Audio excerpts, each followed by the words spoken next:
So if you guys haven't heard, Fallout 5 has been greenlit, which pretty much means they gave him the thumbs up to start developing the game, which is very exciting news. However, it also means that we're not going to see any sort of official information on the game in probably the next 8 years. So since Bethesda has started the development process for Fallout 5, I thought it would be a perfect time to sit down and talk about everything I expect there to be in the next big Fallout title. Now, it's going to be a long journey before we actually get to play the game, so make sure you guys subscribe so you don't lose touch with Fallout during the way. But with that being said, let's get right into the video. Now, this game is going to be big, no doubt about that. And because of that, there's going to be a lot to hope for and to expect, and a lot to be cautious about. And one of the things I want Bethesda to do is take a look at the entire series and look at what they did wrong and look at what they did right. And let me start off by saying this. I really hope Fallout 5 isn't like Fallout 4. Now, don't get me wrong, Fallout 4 isn't a terrible game. In fact, it's actually a really good game. I've been replaying it recently and I'm having a lot of fun, but that doesn't mean it's a good Fallout game. So because of that, I'm going to be mentioning Fallout 4 a lot during this video because I don't want them to repeat it in Fallout 5. So that leads us into my first expectation, which is a good role play system.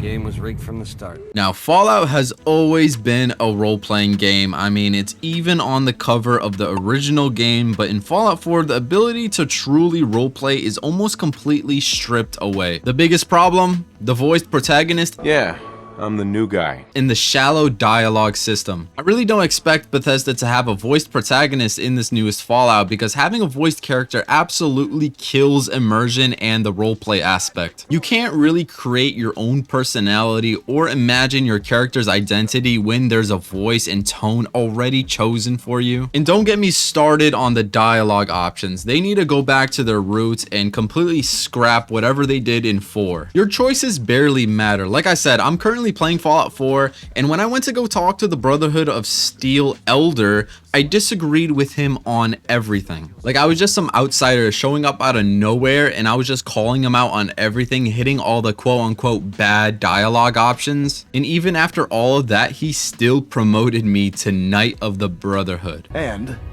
befitting your title, we're granting you a suit of power armor to protect you on the field of battle. So yeah, there really is no impact to your dialogue options, which completely kills the roleplay capability of the game. So Fallout 5 really needs to bring back that true choice and consequences for your actions. I want to be able to actually roleplay again. Let me refuse to help the Brotherhood. Let me make decisions that drastically change the story. Give us the kind of freedom we had in Fallout New Vegas, and there you'll have a really good roleplay game. War never changes. Now, with the Fallout TV series being a huge success, I think it's worth talking about how it might influence Fallout 5 and what we can expect because of it. The show brought in a ton of new fans into the franchise, and honestly, I loved it. It nailed the Fallout vibe, like the world was brutal, funny, and unpredictable, just how it should be. You had vault politics, radiation horrors, Brotherhood of Steel action, and that perfect mix of dark humor and hopelessness. So now that Fallout is back in the spotlight, you can bet Bethesda is going to add some things from the series into the new Fallout title. That could mean more focus on visual storytelling, more cinematic moments, and maybe even some stronger emphasis on those vault-related plots. Also, the Brotherhood of Steel got a huge spotlight in the series, so I wouldn't be surprised if they played a big role in Fallout 5. I just hope that they aren't a must side with, like I stated previously, and maybe we can get something that'll actually help us defeat them. Like in New Vegas, we had the pulse gun, and maybe in Fallout 5 we could get a perk that lets us shoot the power armor flaw in VATS, just like the Ghoul did in the series. Flaw in the welding, just below the chest plate.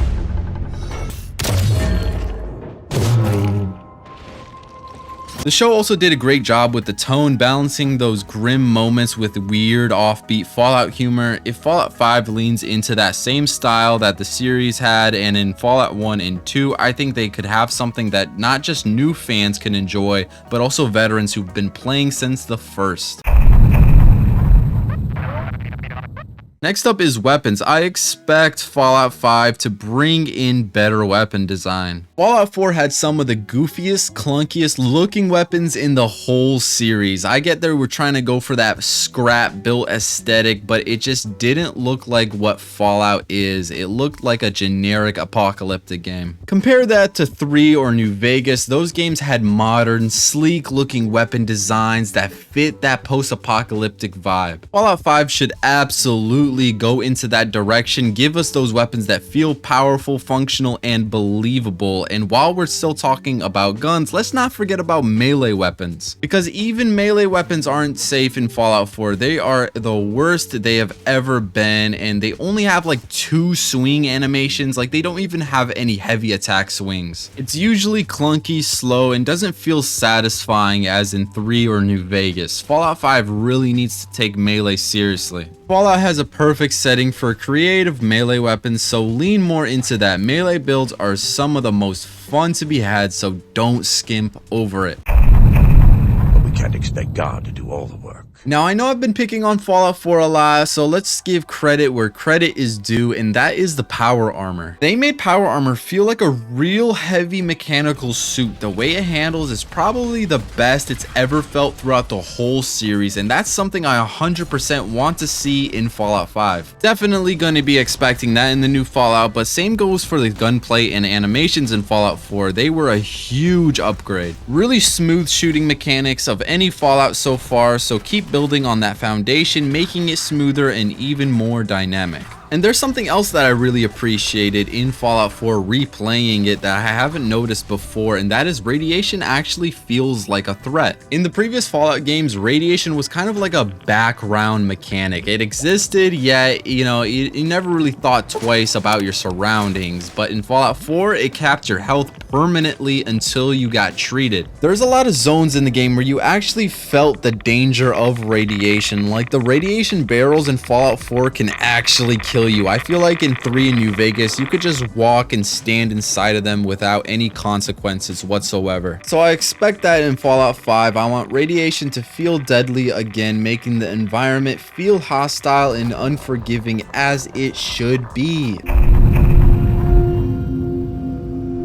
Next major point is the world. One thing I absolutely need in Fallout 5 and expect for there to be is a good world design like we saw in Fallout 3. Now, I hate it when people say Fallout 3 is a bad game. I'm not saying you need to love it, but calling it a bad game, I mean, you're just wrong. What made Fallout 3 shine was the world itself. It had this broken, desolate DC wasteland, and yet everywhere you went, you saw how people had adapted. There were so many unique and strange, diverse communities and locations that tell a story. In Fallout 5, I expect that same energy. I want to explore a living world where settlements feel unique. I want to meet factions and towns with their own culture, rules, and weird little quirks like in Fallout 3's Megaton, Tenpenny Tower, and of course the Republic of Dave.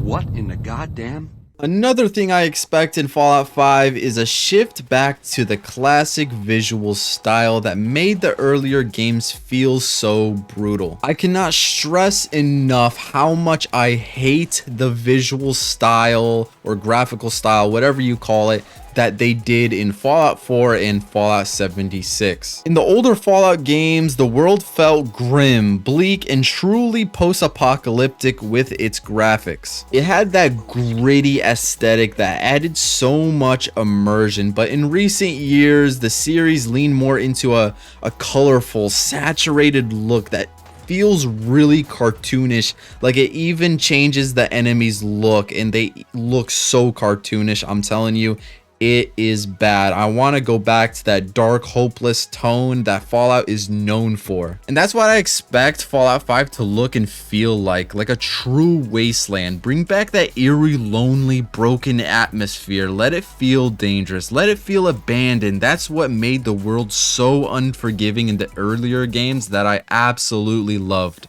I do have some honorable expectations I'll quickly go over for Fallout 5, and that's making your weapon visible on your back when holstering it, dog meat, romance options, and of course, Ron Perlman. War. War never changes. All right, guys, that's pretty much all that I have that I expect there to be in Fallout 5 to make it an incredible game. As long as they do everything I said in the video, I'm fine with like literally anything else. Like location, it could be anywhere. Good old Cali is fine for me. Settlement building, loved it, but not an essential part of Fallout, and yada yada. I absolutely love Fallout and I just want the best for it. I know that you guys probably have some wonderful expectations or ideas for the next Fallout title, so I would absolutely love to hear it in the comments below. Make sure you guys subscribe, like the video, and I'll see you guys in the next. Peace.